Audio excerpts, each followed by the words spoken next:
La historia del nacimiento de Jesús seguro que todo el mundo la conoce. Es una de las más contadas, sin duda.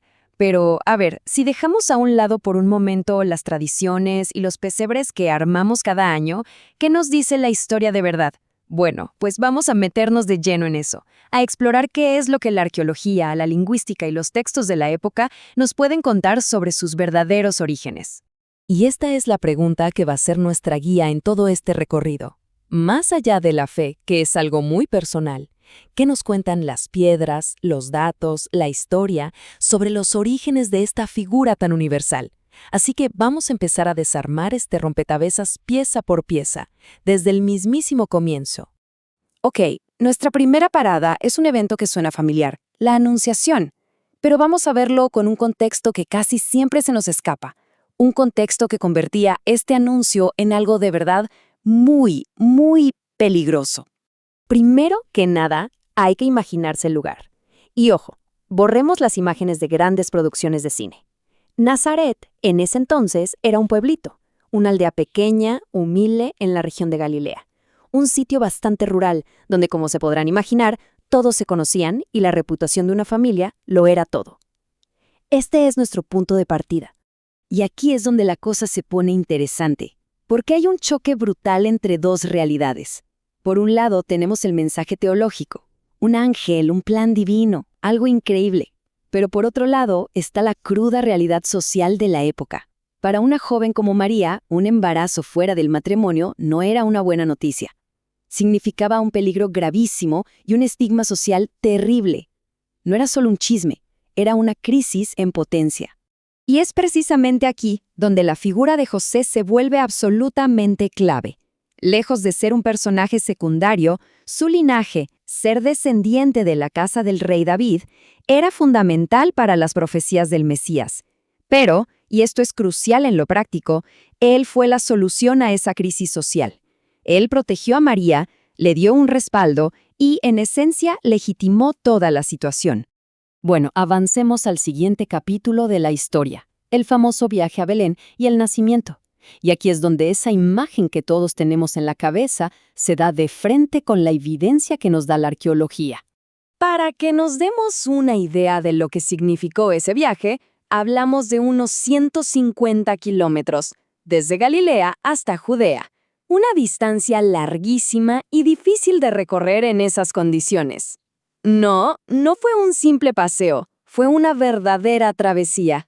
La imagen clásica que a todos se nos viene a la mente es esta, ¿no? Un establo de madera, casi de cuento, con sus animalitos alrededor. Es la escena típica de la Navidad que hemos visto hasta en la sopa.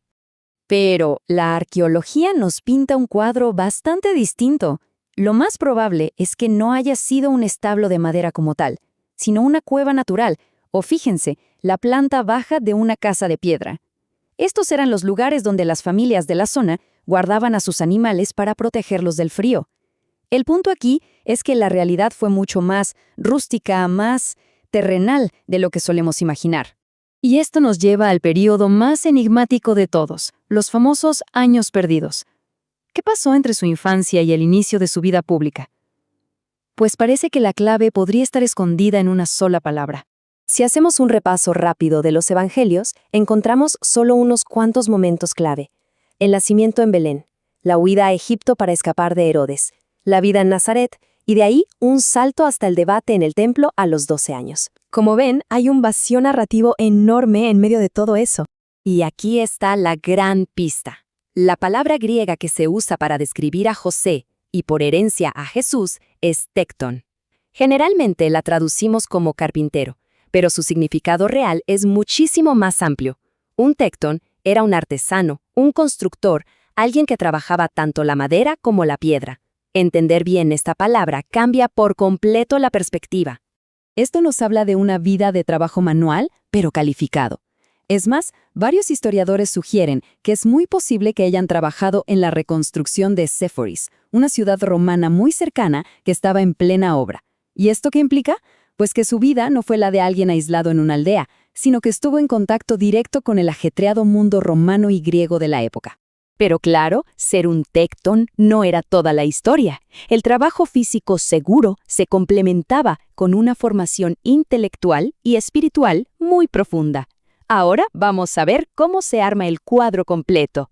Porque no hay que olvidar que, como cualquier joven judío de su tiempo, habría recibido una educación religiosa muy sólida. Esto significa que estudiaba la Torá en la sinagoga, que aprendía a leer las Escrituras y, algo fundamental, que aprendía a debatir sobre ellas.